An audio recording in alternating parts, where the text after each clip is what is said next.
Olá, tudo bem? Graça e paz do Senhor Jesus. Estou aqui para fazer um convite muito especial para vocês, para participarem da Conferência UMA. Conferência UMA 2021, que terá como tema principal Missão em Movimento, o Deus de todas as cidades. A palavra de Deus é clara em dizer para a gente, Mateus capítulo 9, versículo 35, Jesus percorria todas as cidades, pregando o Evangelho do Reino de Deus. Sua igreja também é chamada de igual modo a pregar o Evangelho em todas as cidades, em todos os povoados, em todos os lugares. Na Conferência UMA 2021, nós vamos refletir sobre essa nossa importante missão e você é o nosso convidado para participar dessa conferência. Por isso, acesse agora mesmo o hot site conferenciauma.org e se inscreva para participar com a gente. Confira lá no hot site a programação do dia e todas as novidades da conferência. Te esperamos na Conferência UMA 2021.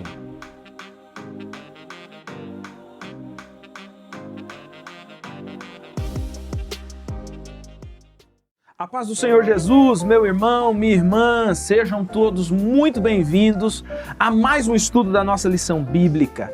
Eu sou o pastor Samuel e é uma alegria ter você aqui conosco. Você está na nossa escola bíblica especial.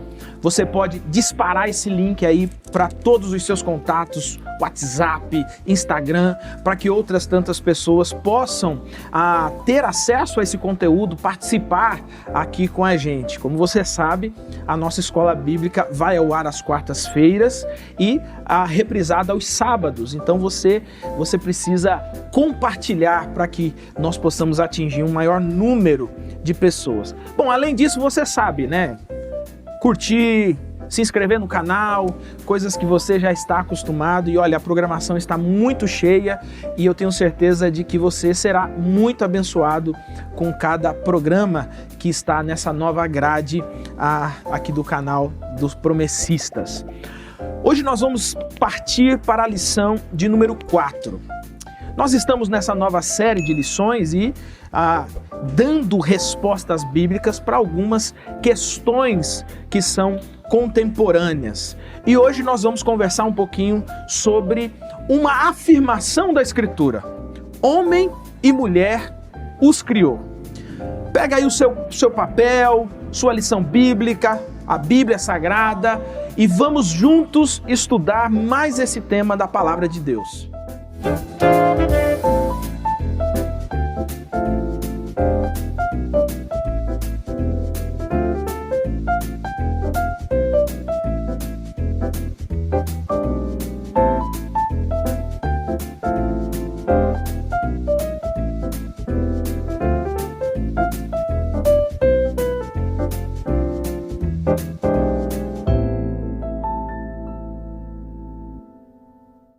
Recentemente, uma propaganda de uma rede de fast food colocou algumas crianças fazendo ali ou simulando ali uma defesa do que é chamado hoje de ideologia de gênero. Obviamente que isso causou uma grande polêmica, uma polarização, grandes debates e etc. Veja só, nessa lição de número 4, nós, obviamente, vamos tratar dessa questão da ideologia de gênero. Nós não queremos, obviamente, levantar nenhum tipo de polêmica ou fazer qualquer tipo de debate polêmico sobre esse tema.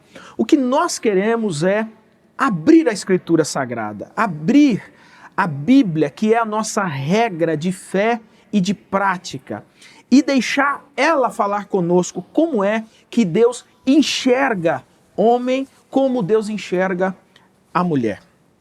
Dentro da nossa sociedade, e por isso que essa se tornou uma questão contemporânea tão importante, nós temos diversos pensadores, nós temos diversos grupos que fazem cada um as suas defesas dos seus pontos de vista, mas nós precisamos nos atentar ao que diz a palavra de Deus.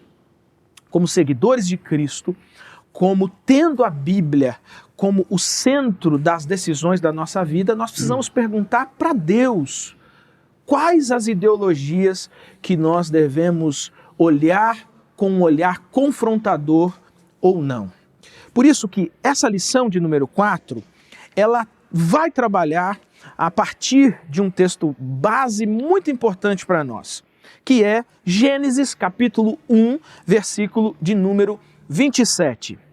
Criou Deus o homem à sua imagem, a imagem de Deus o criou, homem e mulher os criou. Quando nós olhamos para a Escritura, ela oferece uma resposta para essa questão contemporânea, para esse debate contemporâneo.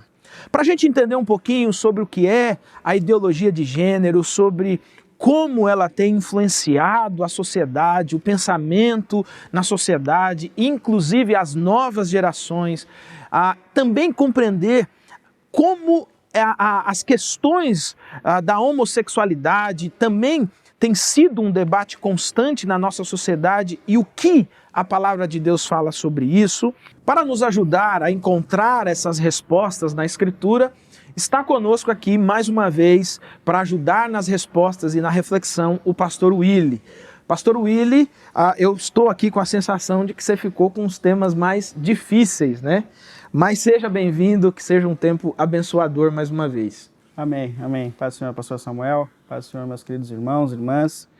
Tema difícil, desafiador, e eu peço a Deus que a gente tenha sensibilidade, cuidado, mas ao mesmo tempo sabedoria, pela graça de Deus, para tratar essa questão que é uma realidade muito incisiva na sociedade, nos tempos que a gente tem vivido, que obviamente tem alcançado as nossas famílias, as nossas comunidades, e saber lidar com essa questão não é algo simples, não é algo comum. Então a gente pede sensibilidade dada por Deus para não agredir ninguém, mas também não negligenciar a missão de trazer orientação bíblica a respeito dessa questão. Verdade.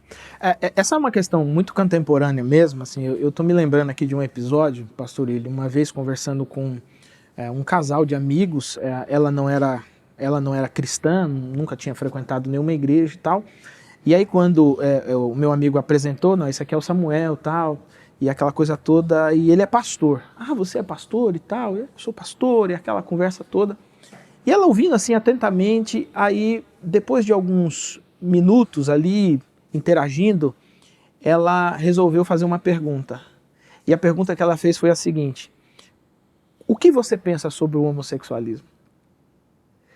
É muito interessante porque talvez há um tempo atrás, esse primeiro contato que uma pessoa tivesse com um pastor e tal, ela faria outras perguntas. Sim. Ela queria saber a existência do diabo, se o mal existe, por que as pessoas sofrem. Mas a gente percebe que dentro de um recorte geracional, as pessoas querem, esse assunto, melhor dizendo, ele está tomando conta mesmo do pensamento. Sim. E é como se exigisse de alguma forma algum posicionamento ou alguma explicação a respeito disso. Né? Sim. Verdade. Pastor Willy, vamos começar então aqui dando uma definição sobre o que é a ideologia de gênero e as suas tentativas de ser implantada na nossa sociedade, talvez recortando aqui para o Brasil, né? Bom, a gente tem um conceito natural de que a condição biológica de um ser humano define se ele é homem ou mulher. Essa é a definição natural que nós temos. Sim, foi o que aprendemos na aula de biologia foi o que a gente aprendeu atrás, né? E é a expectativa que a gente tem de uma gestação, né? Então é homem ou mulher, e isso é definido quando a criança vem à tona, quando ela nasce, agora até antes, né? Mas a grande expectativa é definir o sexo da criança.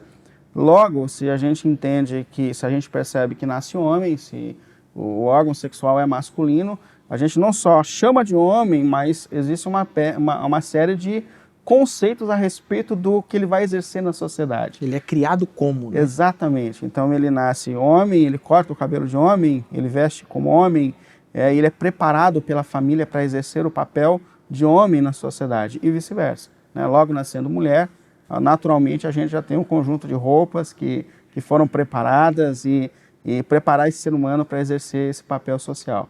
Então esse movimento da ideologia de gênero, ele quebra esse conceito que nós temos. Então eles dizem que nós temos já uma ideologia pronta, né, que define o ser humano a partir do sexo, da questão biológica. E eles desprendem o ser humano dessa questão. Então, não é porque você nasce com o órgão sexual masculino que você necessariamente tenha que exercer o papel de homem na sociedade. Isso para eles foi um conceito que nós pré-organizamos, né? E que por vezes tem tornado o ser humano infeliz, porque pode ter nascido no corpo de homem, mas a mente, o coração, não sei como muito bem se define Ou isso, a decisão, né? não é necessariamente identificado com a questão genética. A princípio, eu acho que seria aqui a questão fundamental, né? Esse desligamento.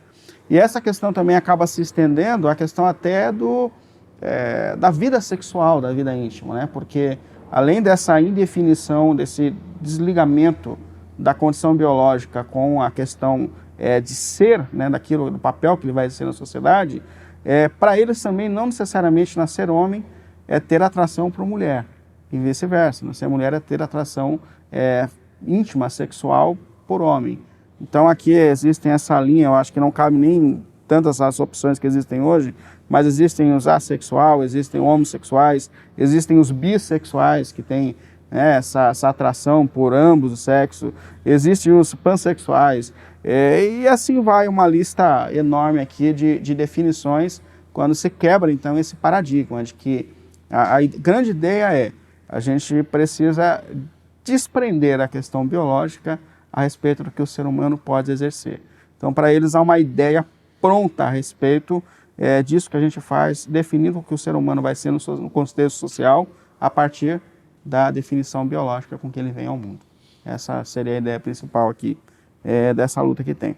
E a gente sabe que esse é um movimento que no mundo já se desenvolve muito mais à frente do que no Brasil, mas pensando aqui no contexto da nossa nação, a gente sabe que já existiram vários projetos de educação onde já se tentam, né, embutir isso logo na cartilha da criança, que seria uma maneira mais prática de quebrar esse paradigma, né?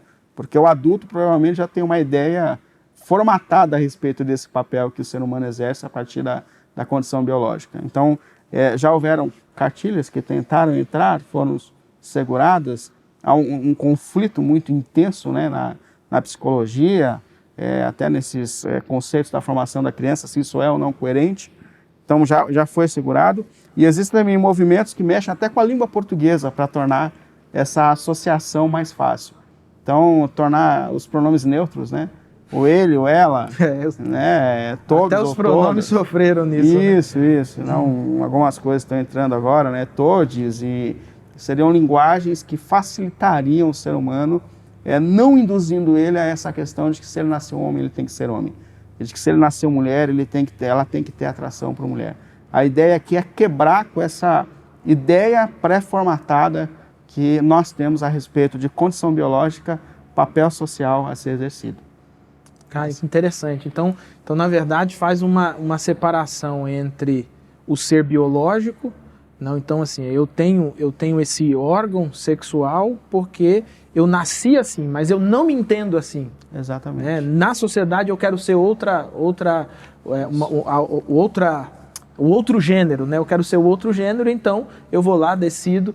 E já é muito comum, por exemplo, quando a gente vai preencher algum formulário ou alguma inscrição, eles perguntarem se você tem o chamado nome social, né? Se você gostaria de ser chamado por um nome social, né? É verdade. Então, independente do nome que tem na sua identificação normal, você escolhe um nome e passa então a ser chamado por aquele nome. E segundo uma decisão recente aí da Justiça Brasileira, é um direito mesmo. Então a pessoa pode, eu me chamo Samuel, mas eu poderia dizer que eu quero me chamar Verônica, né? E aí tem que me chamar de Verônica, senão eu te processo e essa coisa toda. Antes da gente caminhar para a segunda, isso também não parece causar uma espécie de colapso nas ideias como um todo? Assim, eu vou dar um exemplo. O ser humano, então, passa a não se entender mais como nasceu, então ele não sabe se é homem ou se é mulher. Ele desenvolve isso à medida que interage na sociedade e ele vai tomando a sua decisão. Opto mais para um, seria mais ou menos nesse caminho, mais ou menos nessa ideia. Sim. O problema é que a gente não consegue mensurar o que isso traz de consequências à vida social. A partir do momento que a gente tira do ser humano criado por Deus homem, o papel de homem, há toda uma desestrutura social que está acontecendo, né? Então a gente tem que pensar a respeito disso. De fato, o mundo precisa de homens, né? De homens que exerçam a sua função como pais, como filhos, mulheres que exerçam. É óbvio que a gente não está aqui condicionando ou limitando ninguém, mas todas as vezes que o ser humano quebra esse paradigma, as consequências e desordens que estão invadindo a sociedade são assustadoras, né? Há pouco a gente estava conversando antes de começar, que Deus ele coloca como um equilíbrio social a família. Sim, né? O quinto mandamento fala, honra teu pai e tua mãe para que te vá bem na terra. Então a nação de Israel está sendo conduzida a um novo país, eles estão formando uma nação, e a regra que Deus coloca não é um bom presidente. A regra que Deus coloca é equilíbrio familiar. Equilíbrio familiar. Onde pais exercem os seus papéis, homens exercem os seus papéis, mulheres exercem os seus papéis, filhos aprendem a respeito de submissão, respeito, limite dentro da família. Então, filhos que aprendessem a honrar pais e mães, a ter limites, sairiam para um mundo equilibrado. Olha aqui que extraordinário que isso. Coisa, como que o plano de Deus é sempre melhor e há uma tendência humana de querer deturpar o planejamento de Deus, né? Exatamente, o plano de Deus, exatamente. Então, assim, é uma questão muito séria, né? Quando a gente, de fato, desprende esse pensamento de Deus para a função social, o desequilíbrio está aí. O desequilíbrio está aí. A gente tem seres humanos hedonistas, seres humanos que não sabem lidar com frustração. Estava vendo esses dias um administrador de empresa, um influente, dizendo que ele está diante de uma geração que não pode ser corrigida no ambiente de trabalho. Sim, sim. Por quê? Porque nunca foram corrigidos dentro de casa. Por quê? Porque homens deixaram de exercer o papel de pai dentro de casa. Pensa na desordem que isso causou. Ele falou, então é normal aqui agora, tá no meio do trabalho, ele falou, escuta, você precisa chegar mais cedo. Só bate o livro, fecha tudo, o computador, chateado, vai embora para casa. Ele falou, agora é normal isso. Você entendeu? Antigamente a pessoa brigaria pelo emprego, né? Não, e detalhe, vai um processo. Sim. Vai um processo. Aí ele falou que ele vai buscar a fonte disso, mesmo não sendo cristão. E ele percebe que a gente lida hoje com uma sociedade onde os pais deixaram de exercer o seu papel de correção, disciplina, frustração, e a partir disso a gente tem seres humanos inseridos na sociedade completamente desequilibrados emocionalmente, não sabe lidar com a frustração, com a perda, com o não. Né? Então a gente pega aqui na raiz disso o desequilíbrio social sério que tudo isso tem causado. Você vê que não é tão simples, né? Não é só uma questão de escolher se você quer ser homem ou quer ser mulher. Não é só uma questão. Há um colapso generalizado em todos os ramos da sociedade. A gente fala que é meio clichê, porque desde antigamente os pastores já estão dizendo isso, né? Mesmo antes de teologia, que a família é a base da sociedade. Sim. E não é clichê, é verdade. O equilíbrio social vem de equilíbrio familiar. A maior luta pela transformação do mundo não acontece numa luta externa, acontece numa luta interna. Onde a gente aprende a ser humano próximo a Deus, a partir disso ama a esposa, ama o marido e cria filhos para a glória de Deus. O projeto de Deus nunca veio lá de cima, veio sempre de dentro para fora. Sim. Jesus não começa sentando no trono de Roma. Ele começa com 12 caras desajeitados e um traíra. Mas ele vai com os 12. Ele vai com eles para mudar a história. Então, assim, o projeto de Deus sempre é do menor para o maior. Né? Como um grãozinho de mostarda que é plantado e quando cresce, vai invadindo espaço. E a gente vê isso, inclusive, na própria história da igreja cristã. Né? Eu estava lendo esses dias aí, não me lembro onde exatamente, mas o escritor estava dizendo que no primeiro século houve um grande colapso, ele chama de colapso, uma espécie de colapso social. Por quê? Porque as interações sociais se alteraram. Então, por exemplo, nós tínhamos naquela época uma sociedade em que a mulher, por exemplo, era uma propriedade, então ela não tinha valor algum e coisa do tipo, até o dia que esse homem ou essa mulher se renderam ao evangelho. Né? E é interessante porque a mudança ela não acontece do padrão político para a sociedade, ela vai acontecendo em casa. Né? Aí ele chega a comentar o seguinte, como que o evangelho expande numa mudança da sociedade.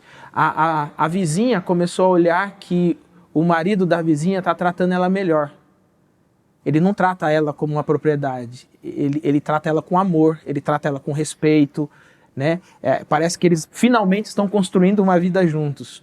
Aí a vizinha vai lá e pergunta, o que aconteceu?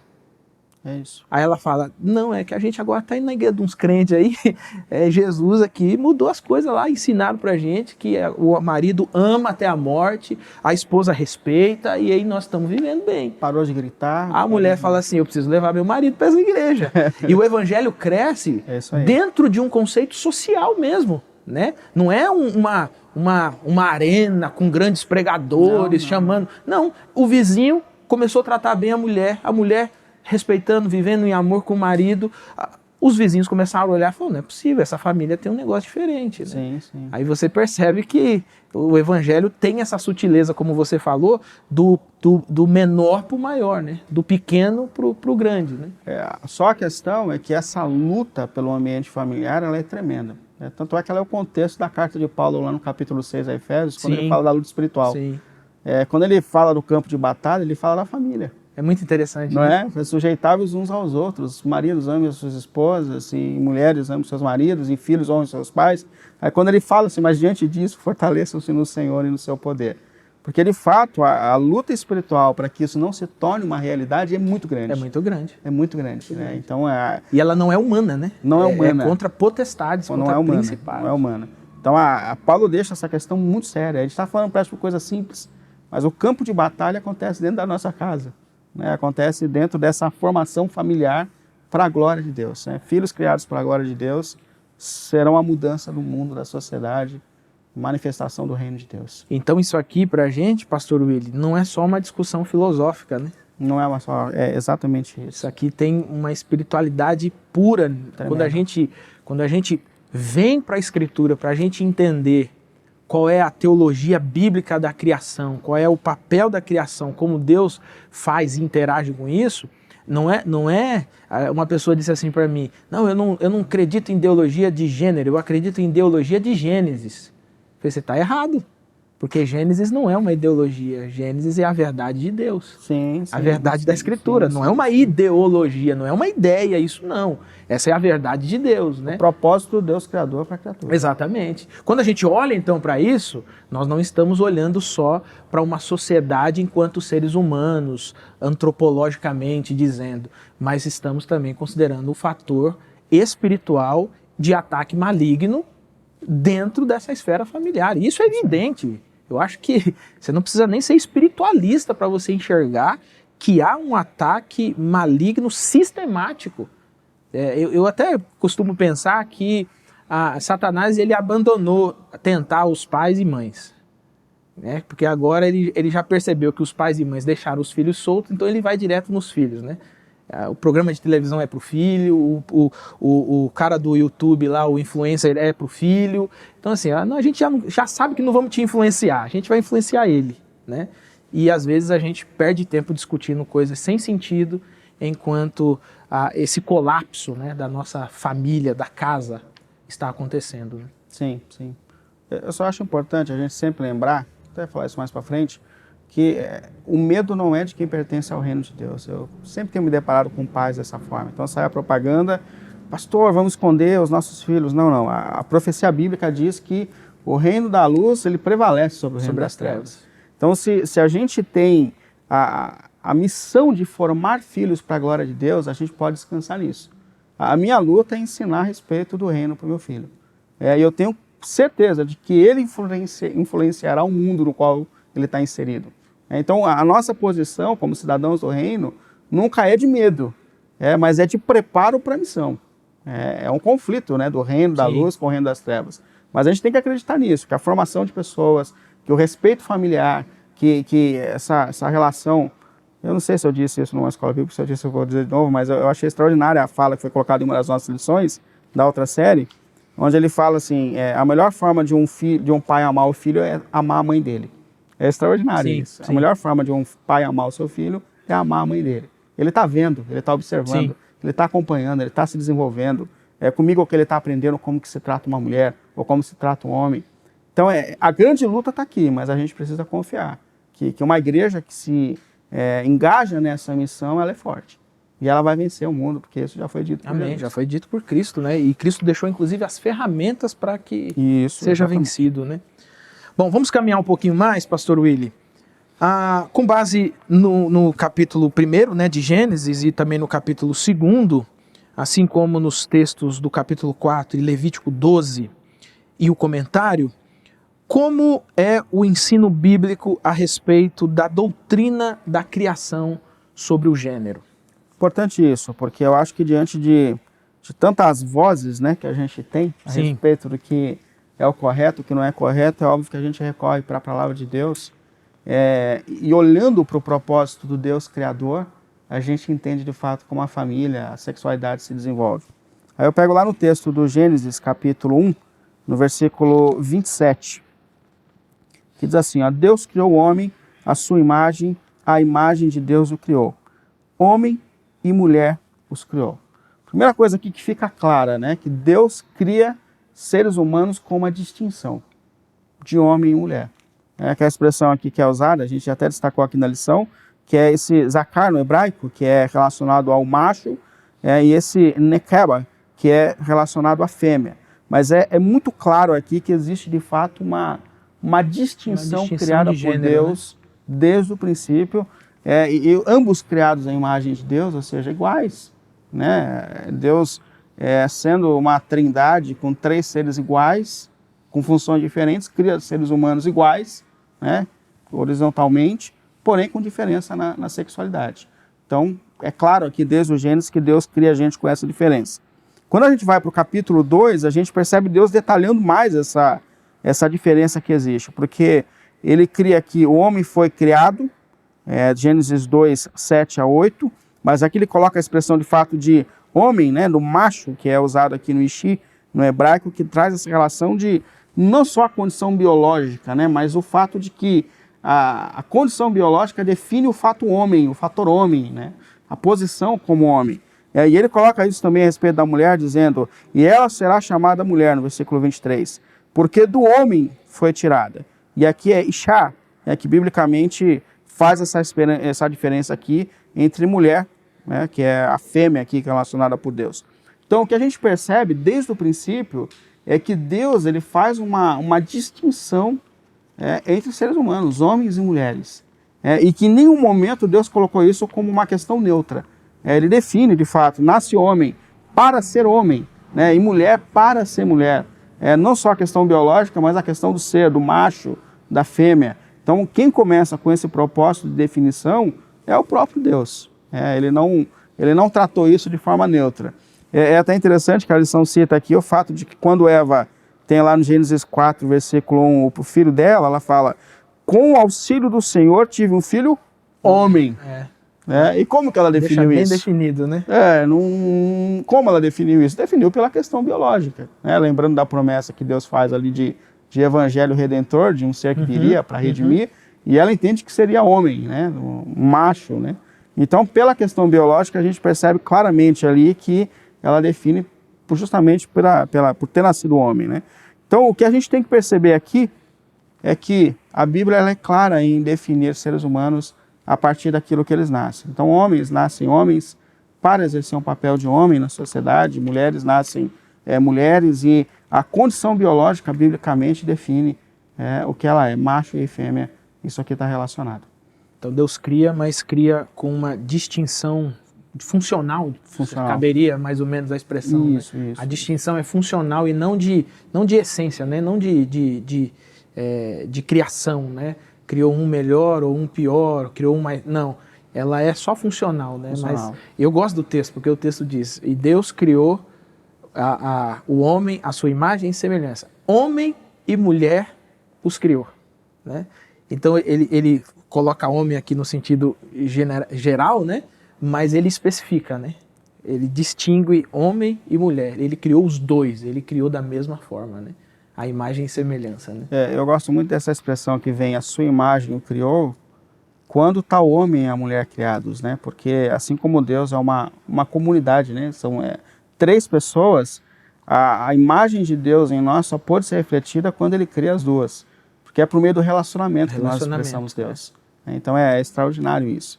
E isso não tem nada a ver com, como você disse, mais importante ou menos importante. Porque é a imagem de Deus, trindade, 3 pessoas eternas iguais, Deus nos cria iguais também para o relacionamento. Mas a distinção desde o Gênesis ela é muito clara e a relação da condição biológica com o papel a ser exercido na vida e na sociedade. Legal. Bom, na nossa pergunta de número 3, meu querido estudante, eu ia falar estudante, né? Porque é estudante e estudante, né?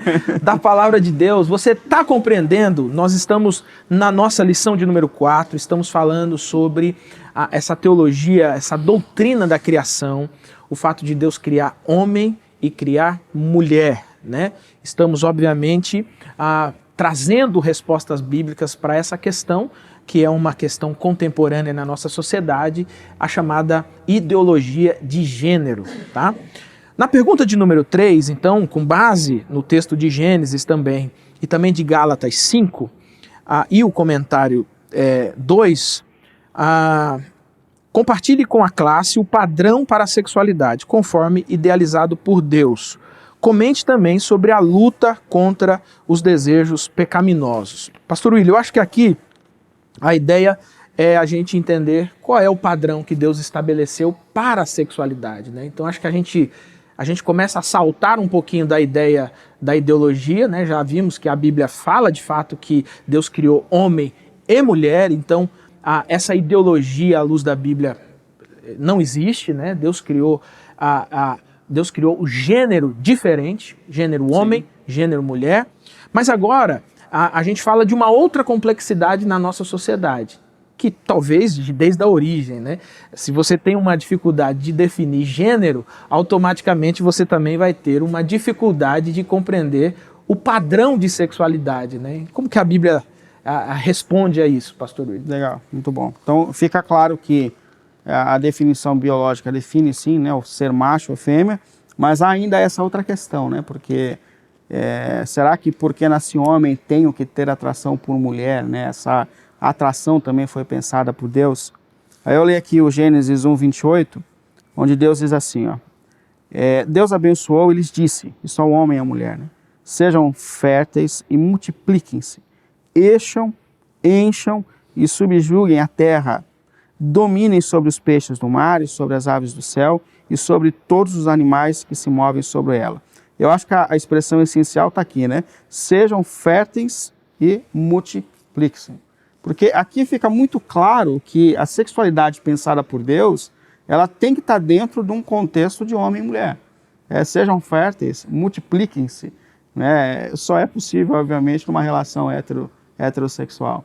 Então a gente percebe aqui claramente que o que Deus pensa em relação à sexualidade, além do prazer mútuo que o próprio Deus deu ao casal, dentro do casamento, dentro do compromisso da vida conjugal, há também essa função do multiplicar-se, né? O que torna muito nítido, de fato, que só uma relação hétero é capaz de cumprir esse propósito. Há um padrão estabelecido desde o começo, né?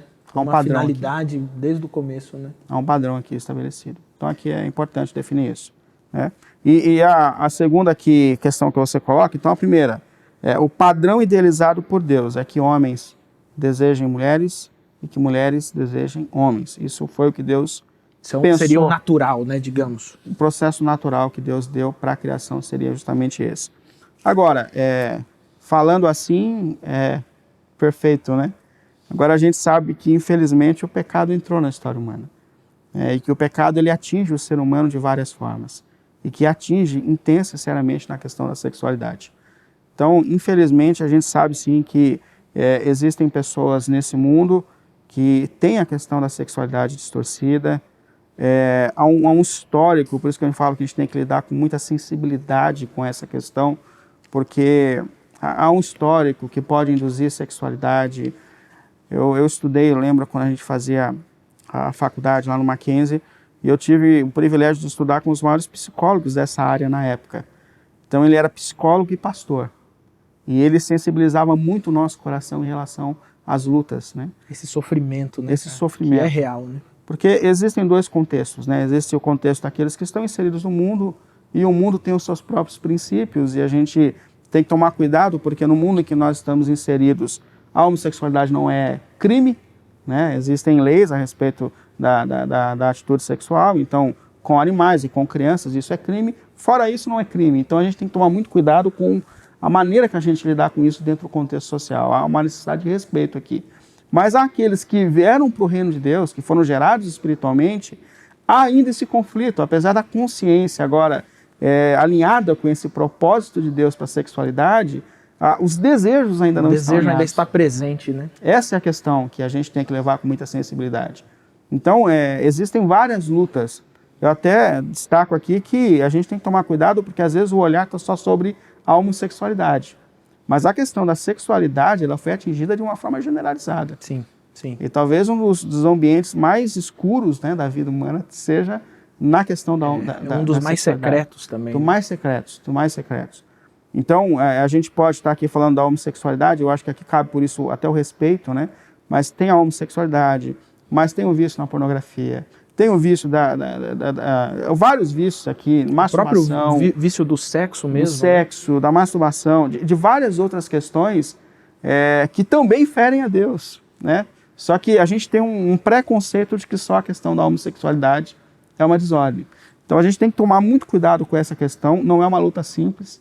O apóstolo Paulo fala em algum momento, lá em Romanos, né, a gente não sabe a que momento ele se refere ali exatamente, há uma luta até entre os reformados, mas ele fala, ser humano miserável que sou, porque tem coisas que eu não quero e que eu continuo fazendo. Sim. Então há uma luta tensa e intensa a ser enfrentada em relação a esses pecados íntimos, né, que estão aqui na natureza humana. Então o conceito de que a relação íntima ela é feita por Deus para o homem e para a mulher é muito claro na Bíblia. Porém, a gente sabe que o pecado afetou a natureza humana, trouxe distorções à natureza humana e que lutas tremendas são enfrentadas nessa área aqui, que a gente precisa olhar com muito cuidado. É o cuidado e a sensibilidade, né? Eu acho que no trato pastoral é muito comum a gente receber pessoas assim, ou numa conversa, num aconselhamento, ou simplesmente às vezes é só para você abraçar o drama, né? Eu já estive com pessoas que não me falava nada, só chorava, né? É o drama, né? O compartilhar do drama, né? E quando a gente olha pro padrão da Escritura, e eu acho que é sempre interessante a gente fazer esse contraponto, né? Existe o padrão de Deus estabelecido e existe aquilo que gerou-se de consequência a partir do pecado, né? E aí, assim, a luta é sempre uma tentativa de voltar ao padrão de Deus, mas a gente sabe que a restauração completa disso é só quando Jesus voltar mesmo. Só, né? Quando Jesus voltar. Então, alguns terão lutas até a volta de Jesus Cristo, né? Sim, esse psicólogo que a gente conversava, ele tratava pastoralmente e também clinicamente, né? Pessoas que se rendiam ao reino, mas que tinham essa disfunção ainda na questão da sexualidade. E ele falava sobre uma multidão de pessoas que se anularam sexualmente. Porque, de fato... o celibato, né? O famoso celibato, porque sofreram abusos na infância que confundiram a sexualidade, coisas que ficaram embutidas no cérebro dessas pessoas, que realmente marcaram a vida delas, ou influências, de fato, do contexto social em que elas foram inseridas, do lar. Ele diz que existem muitas coisas tensas e sérias que levam o ser humano a essa confusão com relação à sexualidade. Mas é importante que a gente diga que no reino de Deus é possível viver transformação, né? E que essa transformação não está só disponível àqueles que sofrem com a questão da homossexualidade, e não só eles devem lutar contra o pecado, mas todos nós precisamos lutar contra os pecados. Com todas as lutas, né? Cada um com a sua, né? A gente falou que essa luta é espiritual, né? E de fato é espiritual. Eu acho que a questão da sexualidade, do sexo, é uma das mais ocultas, uma das mais guardadas. Pessoas que estão sofrendo com desordens tremendas, nessa questão, elas estão vivendo em segredo, mas também estão pecando. A gente está com foco na homossexualidade, mas existem outras questões a serem vencidas também dentro desse contexto. E a gente precisa vencer, porque não é à toa que o diabo é chamado de príncipe das trevas, né? do escuro. Ele age obscuro, nos cantos escuros da existência humana. Verdade, verdade. Então a gente precisa vir de fato para a luz em todos os aspectos da nossa vida para que a transformação integral aconteça. Então há um olhar aqui de misericórdia, mas crendo que o Evangelho é poderoso para libertar a gente dessas desordens sexuais. Graças a Deus por isso, né? Graças a Deus por isso. A vida não é um abismo só, não é um acaso, né? Há um Evangelho que aquela famosa frase, né, do dito popular, né, o pau que nasce torto não se endireita, né, mas o evangelho endireita. O né? evangelho transforma. O evangelho transforma a pessoa de tal forma que mexe com as suas estruturas de DNA, digamos assim, esse DNA existencial, né, mexe mesmo. Sim, sim. E ainda que as lutas elas sejam constantes, né? Sim. Mas é até interessante porque a Bíblia ela não isenta em nenhum momento que nós tenhamos lutas, né? O próprio Tiago fala que haveriam de fato tentações, né? Essas tentações seriam produzidas no nosso próprio coração, através dos nossos próprios desejos, que também foram manchados pelo pecado, né? Mas você percebe, por exemplo, nas próprias palavras de Jesus, de que essas lutas podiam ser vencidas. Sim. Né? O apóstolo João, né, na sua carta, quando ele se refere aos jovens, né, ele fala que os jovens conseguem vencer o mundo, Sim. conseguem vencer o maligno. Então, assim, a luta é uma realidade. Mas aí vale aquela conversa também que a gente estava tendo antes, né, sobre a questão da espiritualidade, né? Quando você desenvolve uma maturidade e desenvolve a sua espiritualidade, o seu relacionamento com Deus, as lutas vão ficando um pouco mais tranquilas, né? Não, Sim. tranquilas não é a palavra. Elas vão ficando mais, como que eu diria assim, mais enfrentáveis. Mais né? lúcidas. Mais, Agora, o que é importante, que você fala de falar dessas lutas, mas enfrentar essas lutas, vencer o pecado, vencer tanto a tentação quanto a provação, é o que nos leva aos processos de maturidade. De maturidade.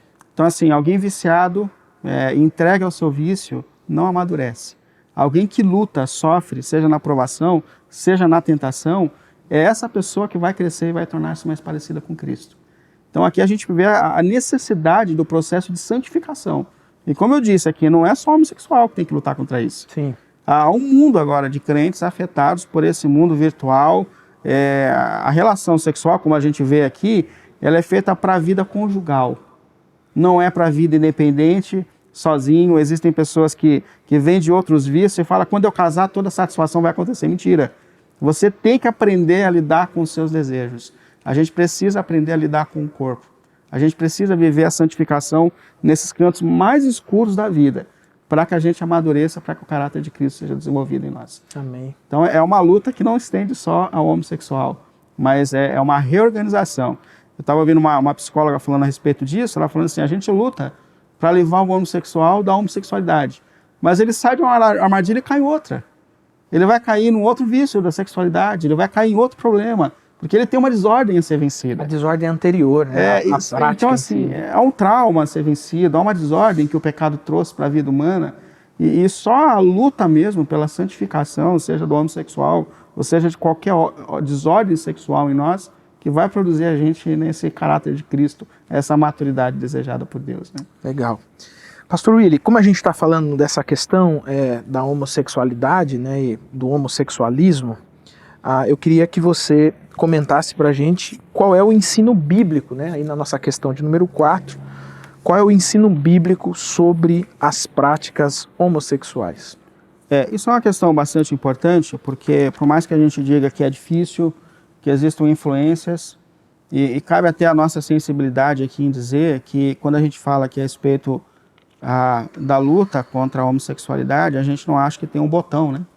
Que a pessoa aperta e ela... Que é um equívoco que muita gente acha. Né? E ela passa a ter uma sexualidade organizada. A gente não acredita nisso. A gente sabe que há toda uma história formatada. Como nós dissemos, pode existir traumas, influências. Agora tem essa influência social que está aqui desprendendo o ser humano da questão biológica. Então a gente não está aqui falando que a gente vai apertar um botão e a pessoa vai organizar a vida sexual. Como você disse, talvez seja uma luta a ser enfrentada para o resto da vida, né, que vai ter que ser enfrentada para o resto da vida. Mas é bem importante a gente olhar para o fato de que a Bíblia encara a homossexualidade como pecado.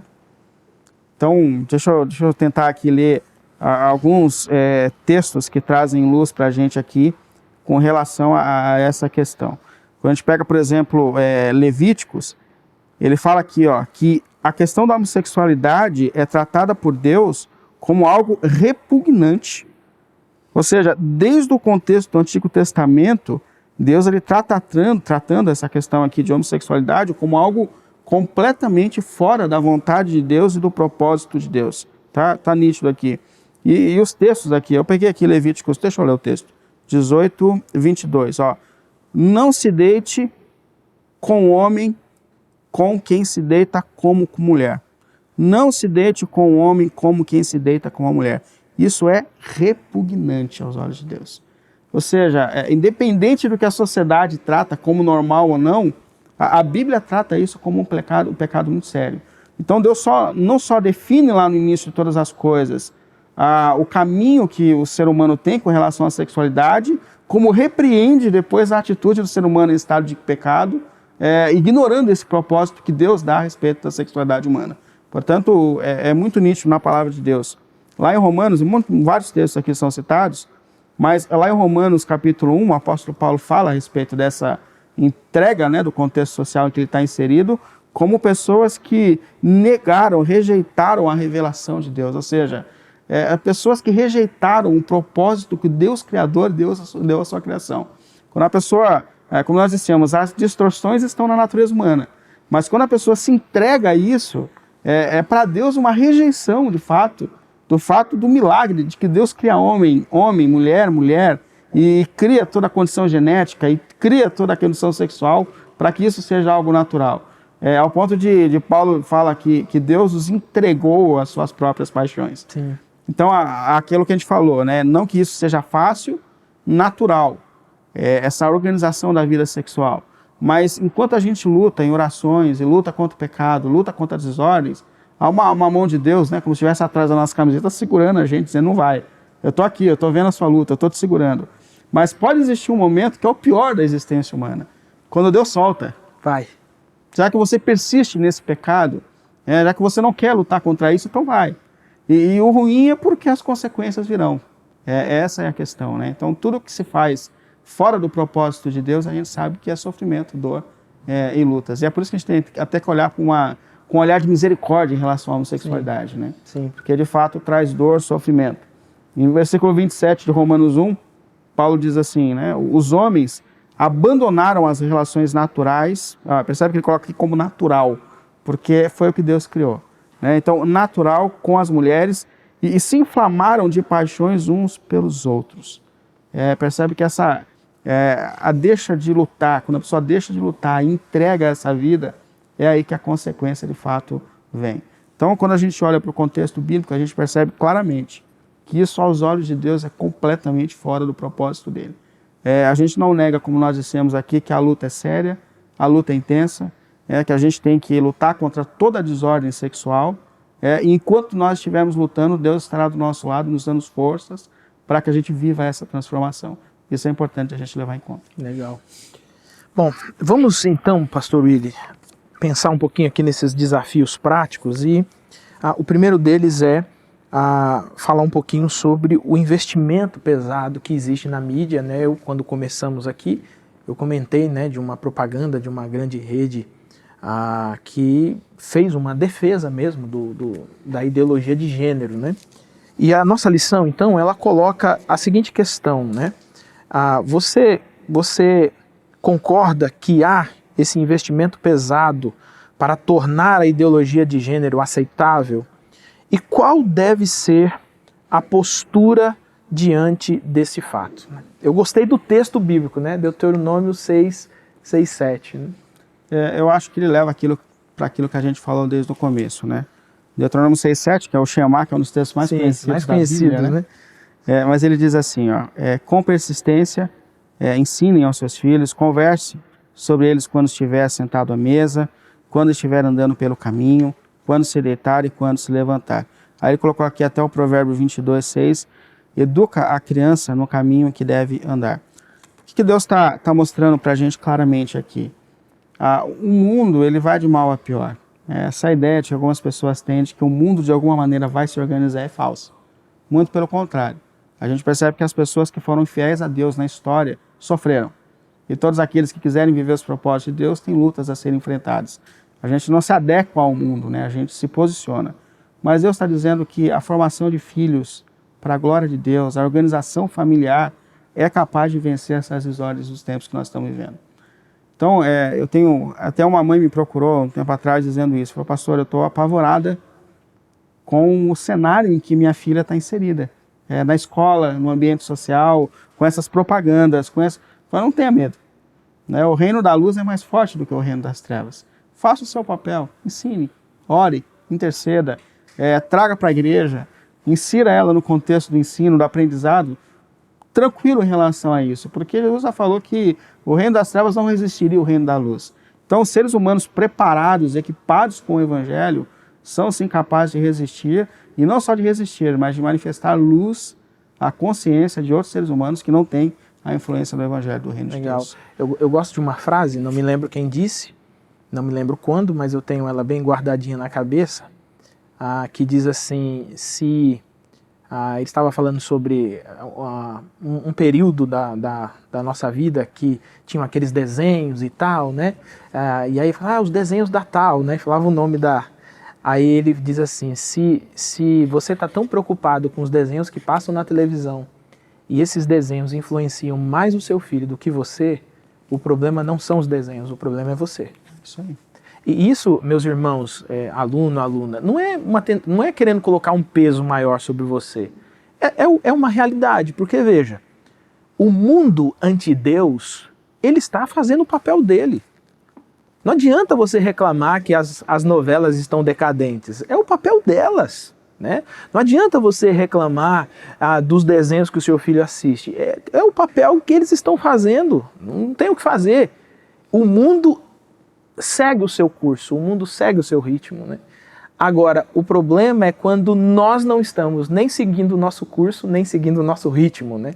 Aí o lado de lá influencia mais do que o lado de cá. Né? Sim, sim. Então nós deveríamos influenciar mais, nos aproximar mais, a ser mais presente na vida dos nossos filhos, mas não é presença simplesmente, né? E isso é importante, sair, andar, passear, isso é tudo importante.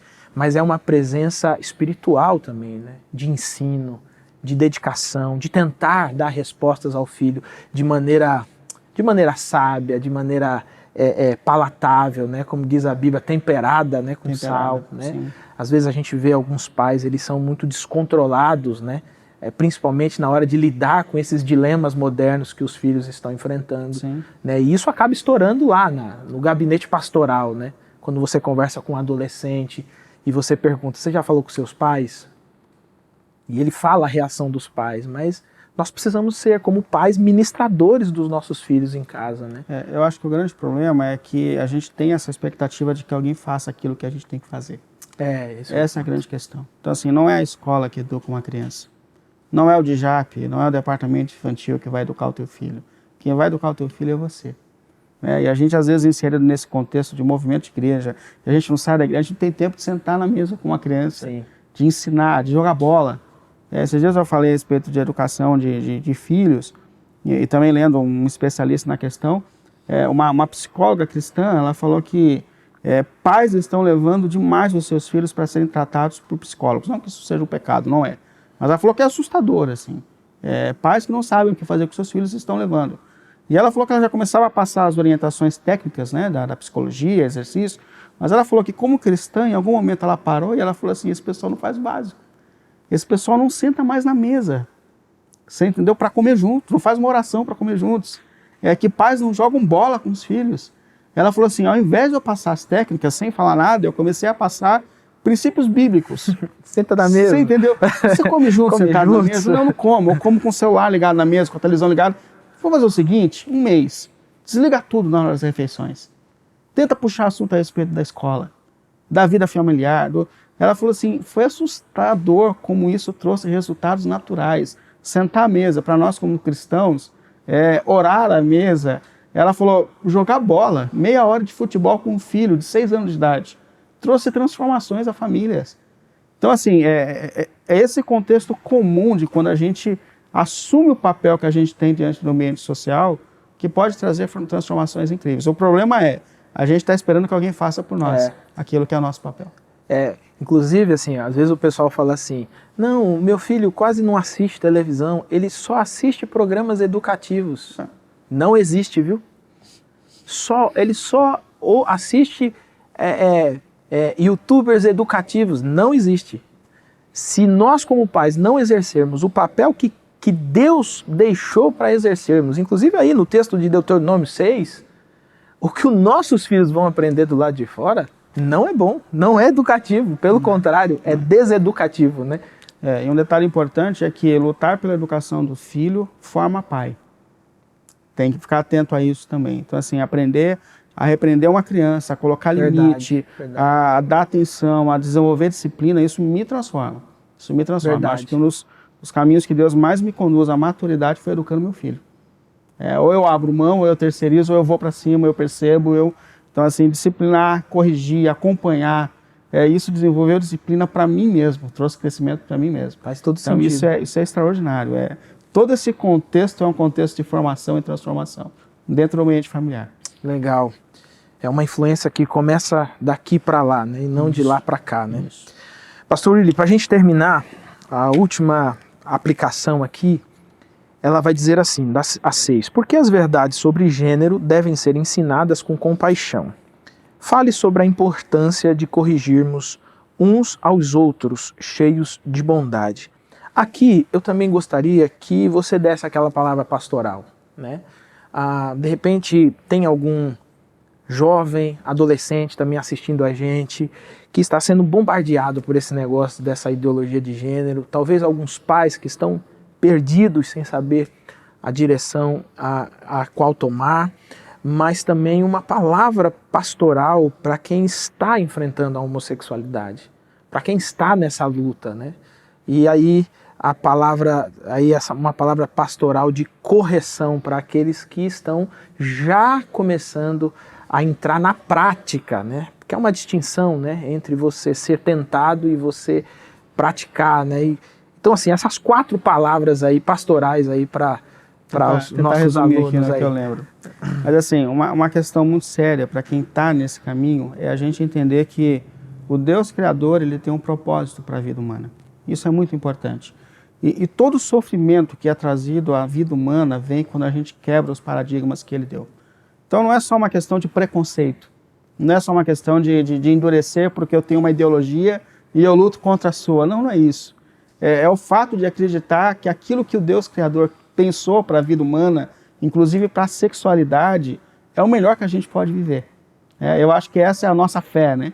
É acreditar que, de fato, por mais que a nossa carne, a nossa natureza queira outra coisa, a gente está aqui para viver a vontade de Deus, lutando contra nós mesmos, contra os nossos desejos. E como eu disse, isso não está limitado à homossexualidade. Isso se estende a vários aspectos da vida humana, onde nós estamos sendo chamados à santificação. Vários aspectos. Então, há alguém que entra por esse caminho, que a gente diz pense no propósito do Deus Criador para a tua vida. Tudo que o ser humano viveu até agora, fora do propósito dele, trouxe dor, sofrimento e desordem. A gente tem que pensar sobre isso. Eu acho que para pais hoje que lidam com essa situação que é tão difícil, a busca por uma orientação pastoral, a busca às vezes por pessoas que de fato você confie, né, que possa orar com você, que possa ajudar você a ter esse redirecionamento. Mas eu acho que o mais importante aqui é a relação da igreja mesmo com a homossexualidade. Quando a gente trata a homossexualidade como o único pecado sexual grave, aí é preconceito. É preconceito. Isso é preconceito. Então, assim, a vida sexual, ela precisa ser reorganizada a partir do evangelho em todas as esferas. Então, não adianta você tirar a pessoa de um contexto e não prestar atenção que ela vai cair em outro. Então, o propósito aqui é, de fato, uma luta para que todos nós possamos viver a santificação da sexualidade dentro do propósito de Deus, na vida conjugal, entre duas pessoas, homem e mulher, como Deus pensou, e que a gente, como igreja, precisa entender que muitas pessoas virão ao contexto da comunidade distorcidas por esses princípios completamente desordenados, mas cabe à igreja apoiar, se colocar do lado de cada uma dessas pessoas, ensinando o evangelho, pregando a palavra, para que essa transformação aconteça cada dia. Amém. Pastor Willy, ora pra gente. Vamos orar. Santo Deus, Pai, a gente te agradece por mais esse momento que nós estudamos a sua palavra, diante de uma situação tão sensível, Senhor, e tão difícil à humanidade, que é com relação à sexualidade, Senhor. Em nome de Jesus, Pai, primeiro nos prepare como tua igreja e teu povo, Senhor, para poder lidar com essa questão com sensibilidade, com sabedoria, com graça, recebendo com amor, sabendo que todos aqueles que entram para o seu reino têm uma história de pecado, de lutas íntimas, mas que o seu evangelho é poderoso para trazer transformação, reorientação às nossas vidas e à nossa caminhada, Pai. Por isso nós clamamos a Ti, pedindo que, pelo poder do Seu Espírito, pela orientação da Sua palavra, a Sua igreja seja orientada com relação a essa questão. Mas não só isso, capacitada, Senhor, para receber, tratar, amar, cuidar de pessoas que vêm sofrendo com as distorções na sexualidade, Senhor. Que as Suas mãos de poder e graça, Senhor, estejam sobre elas, ajudando-as, fortalecendo-as, perdoando pecados, dando a elas uma nova maneira de viver a vida, de enxergar a sexualidade que esteja dentro dos padrões que o Senhor um dia pensou, Deus querido. E mais do que isso, abençoe a formação das nossas crianças nesse tempo, Senhor. Encha-nos como pais para ensinarmos os nossos filhos a respeito dos seus propósitos, daquilo que o Senhor pensou para a família, Deus querido. E que seres humanos treinados dentro de suas próprias casas, segundo o seu querer e o seu evangelho, sejam luz para esse mundo. Pelo nome do Senhor Jesus. Amém. Amém. Amém. Pastor Willy, mais uma vez, obrigado por esse tempo. Meu querido estudante da Palavra de Deus, minha querida estudante da Palavra de Deus, chegamos ao fim de mais esse estudo. Eu quero lembrar você de que você pode procurar ferramentas, informações, ler livros que sejam todos da ordem cristã ortodoxa, para que você aprenda um pouco mais sobre esses assuntos e tenha mais reações, né? Consiga reagir da melhor forma, cuidando aí da sua vida e também da sua família. Que Jesus abençoe você grandemente. Deixa eu só te lembrar o seguinte, você já fez a sua inscrição para a nossa conferência? O tempo está acabando, estamos chegando aí, poucas vagas sobrando. Corre para fazer a sua inscrição e passar esse tempo conosco falando sobre o Deus que está em missão no mundo, como que essa missão se desenvolve no mundo. Que Jesus abençoe a sua vida. Nós nos encontramos na próxima semana e bons estudos.